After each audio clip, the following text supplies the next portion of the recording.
novembre 2017, t'achètes une église pour 1 piastre. Ouais. Ouais? Ouais. OK. Qu'est-ce qui fait qu'on achète une église pour 1 piastre? Il y a plusieurs églises à vendre pour 1 piastre au Québec. En ce moment, il doit en avoir au-dessus de 2000. Très certainement. Il y en a beaucoup qui sont abandonnés. C'est du patrimoine bâti, du patrimoine immobilier qu'on se doit comme société, je pense, de conserver et de redonner à la communauté. Ce qui s'est passé à Saint-Adrien, en fait, c'est que l'église était abandonnée. Ça a été désacralisé. Il y a eu des tentatives de projet. Il y a eu d'autres choses qui se passaient.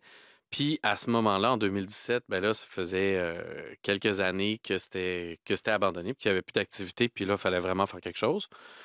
Puis moi, c'était dans un moment où j'avais beaucoup d'ouvrages au studio, puis je me disais, ça pourrait être cool d'aménager des studios, ou d'imaginer quelque chose, un genre de hub créatif ou une place où la communauté, les artistes, des artistes internationaux pourraient venir. Puis c'est devenu cette idée-là du Beam, dans le fond, qui est un hub créatif à Saint-Adrien, dans l'ancienne église, où on a fait de la musique pour Disney, pour Netflix, pour plusieurs séries québécoises, puis où plusieurs artistes aussi viennent pour profiter des studios, puis de l'acoustique fantastique et de notre merveilleux Steinway & Sons, qui nous a été donné gracieusement par Radio-Canada. C'est un endroit qui aujourd'hui sert à des projets absolument sublimes, mais tu as quand même déjà dit que c'était le dollar le moins rentable jamais investi. Ah, ça, c'est sûr, parce que tu sais, ça vient avec une toiture à refaire, des fondations. Chaque fois que je regarde l'église, tu sais, là, on a des petits travaux de corniche à faire. Je me dis, bon, chaque fois, c'est 100 000. L'estimation, c'est au moins 100 000. Chaque fois que tu touches à quelque chose, ça va être à peu près 100 000. Oui, on a refait le parvis de l'église, là, une galerie. Là, ça a coûté 166 000.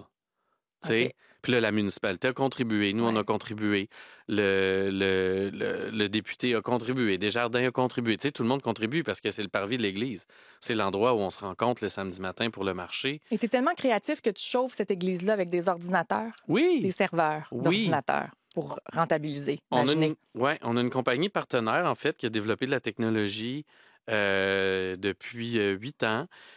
Puis c'est du work, tu sais, c'est du research and development. Là, c'est du work in progress toujours. On essaie des affaires. On essaie des affaires, mais on a quand même réussi à prouver qu'on était capable de récupérer la chaleur fatale des ordinateurs qui minent de la crypto-monnaie pour chauffer de l'huile diélectrique et ensuite faire un transfert de chaleur vers de l'eau puis du glycol pour un système de chauffage radiant dans l'église. Donc, on utilise l'électricité 2 fois en utilisant ce processus-là. Puis c'est ça. C'est de l'innovation jusque dans l'économie de bout de chandelle. Il y a quelque chose de très circulaire dans tout ça.